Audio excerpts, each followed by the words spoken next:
On Bowman Live. Monique Lockhart's family believes the stress over the Trump administration's firing of federal workers contributed to her death. Dr. Rashad Richey from Indisputable. This is the video that I found. I want you to listen. Quote, "The family of a black federal worker who died at her job 2 months ago believe her stress and uncertainty about the current White House administration's sweeping overhaul of federal agencies contributed to their loved one's death." Monique Lockett died on February 18th at her job at the Social Security Administration's campus just outside Baltimore. So let's get into this story here, courtesy of Indisputable.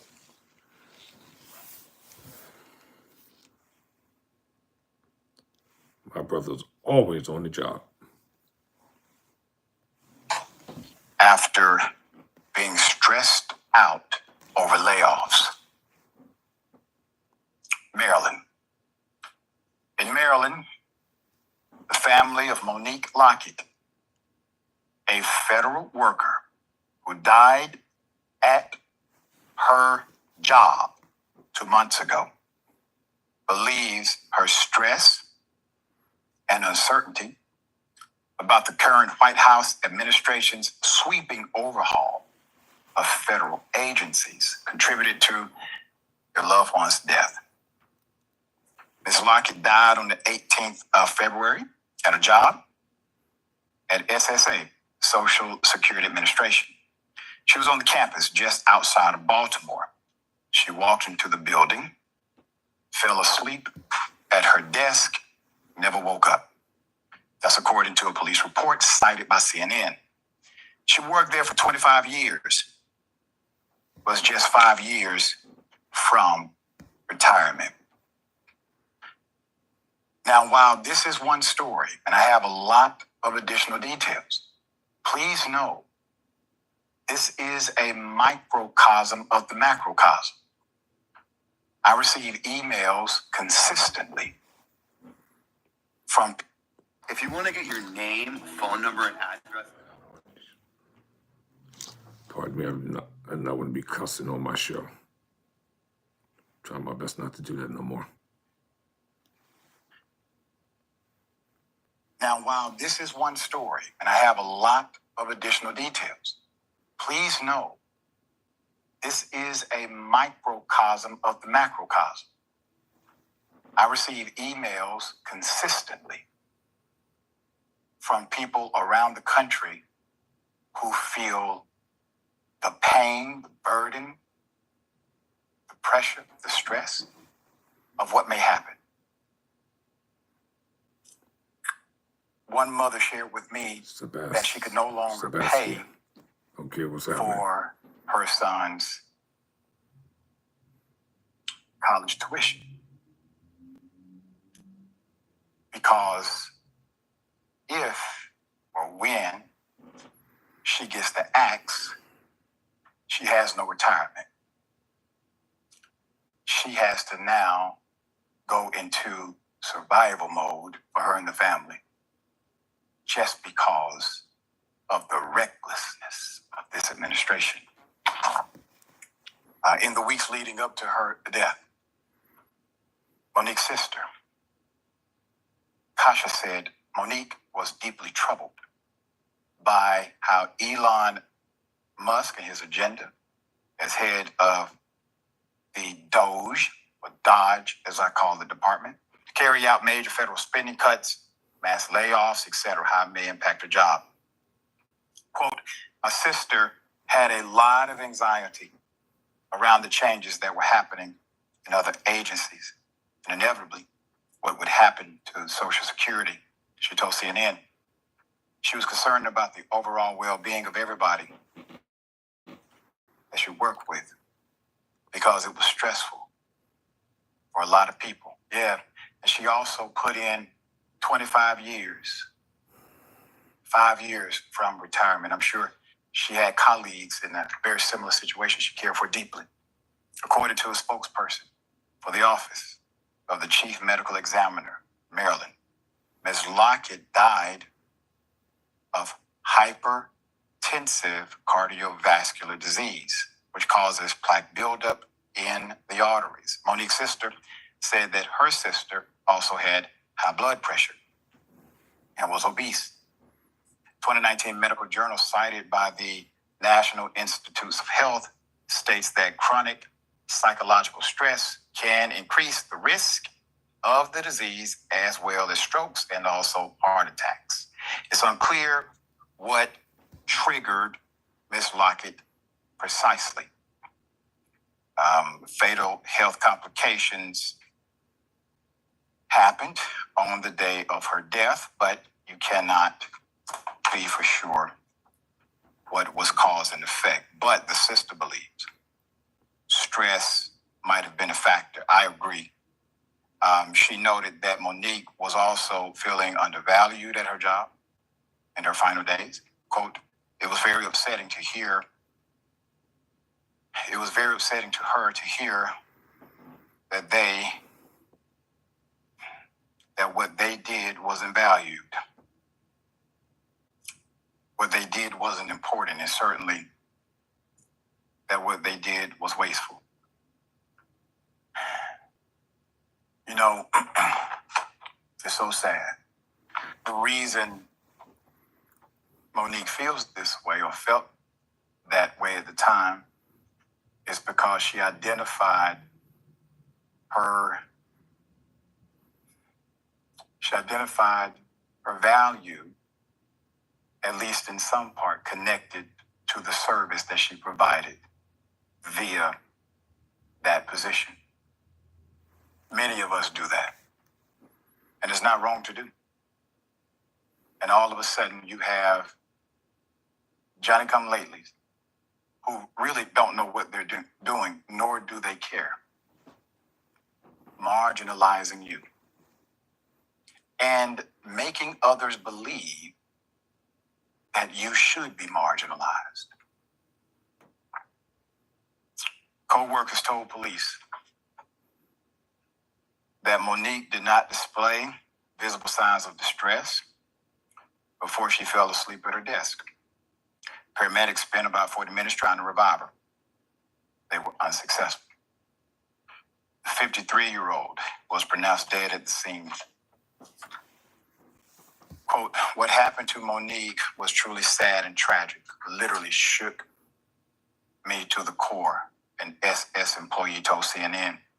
A former SS worker stated that agency employees have received multiple emails from the Trump administration inquiring about their productivity levels, which has had a whiplash effect on the workforce. Quote, is creating a level of anxiety that's making it hard to do their jobs. These are good people who are being traumatized, former employee said. Please understand, and I mean this for those who may be in a stressful work environment or other environment. If it costs you your peace, it costs too much.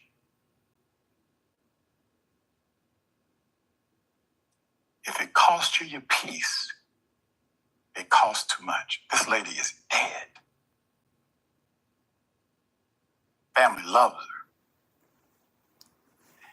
We don't live our lives out here. We live our lives inside.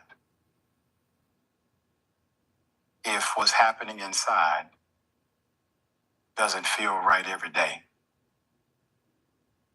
what else do you have? We have to live our lives in here. Monique was an information technology specialist. She worked at the Office of Systems Architecture, SSA's office, which creates databases for sensitive data managed by the agency. Former colleagues said she was, quote, one of our best and, quote, very familiar with the existing data repositories that we have at the agency. In the months since Donald Trump took power in the White House, administration officials have granted several of Elon Musk representatives access to sensitive data on millions of Americans to facilitate the quasi-agencies' purported purpose of discovering whether fraud is happening in the SSA payment system.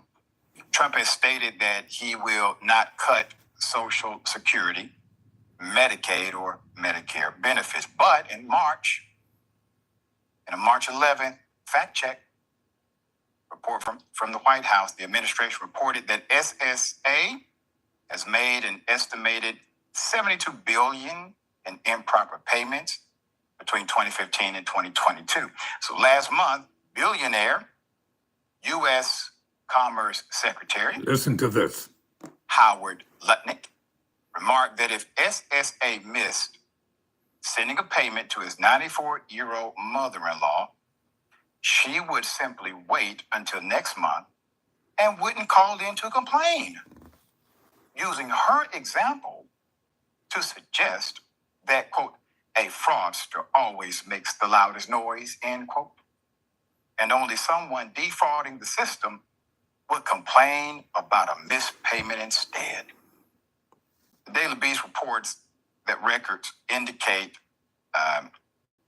Lambert Lutnick's mother-in-law lives with him and his wife in their Upper East Side penthouse, just like a billionaire. Yeah. I mean, if my mother misses it, she's not going to call. She's going to wait.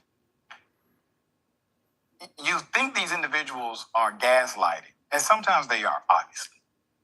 But sometimes they are this disconnected from the fact that we have senior citizens who have worked their entire lives having to figure out, can I buy bread or medicine?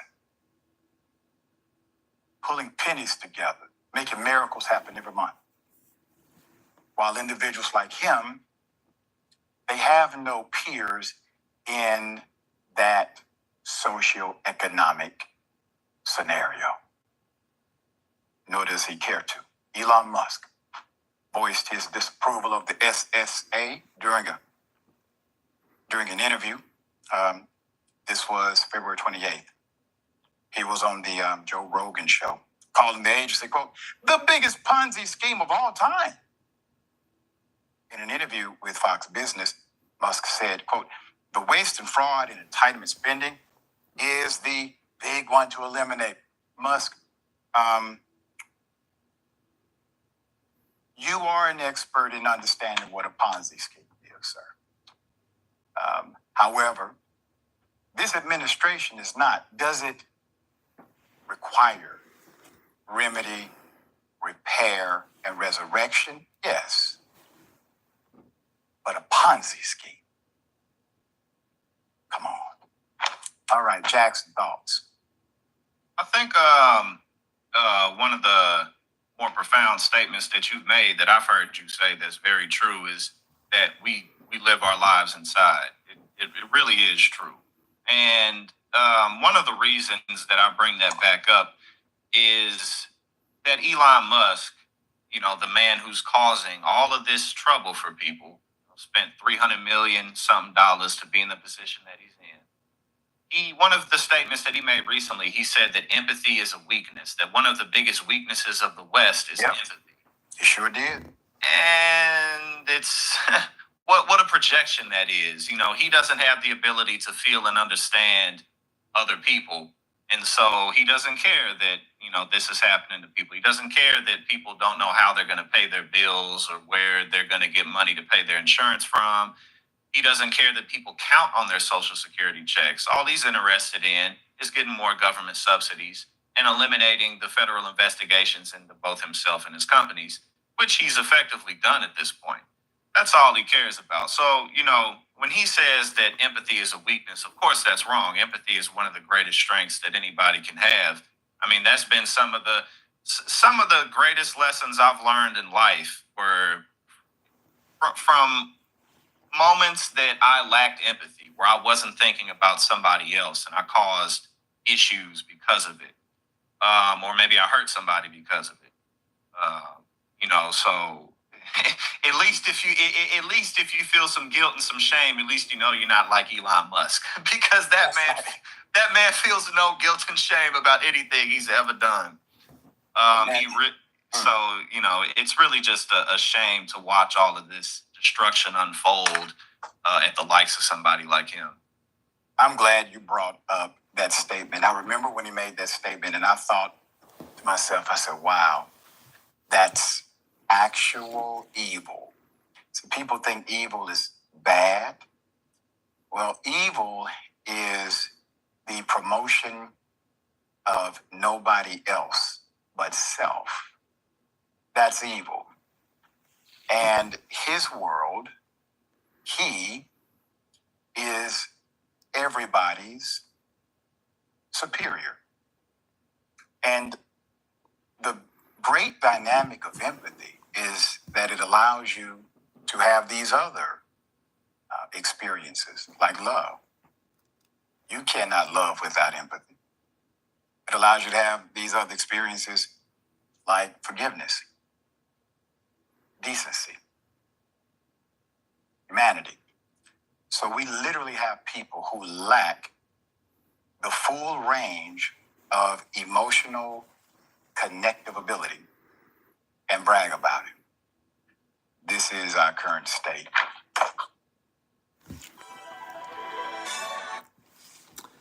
Black federal worker.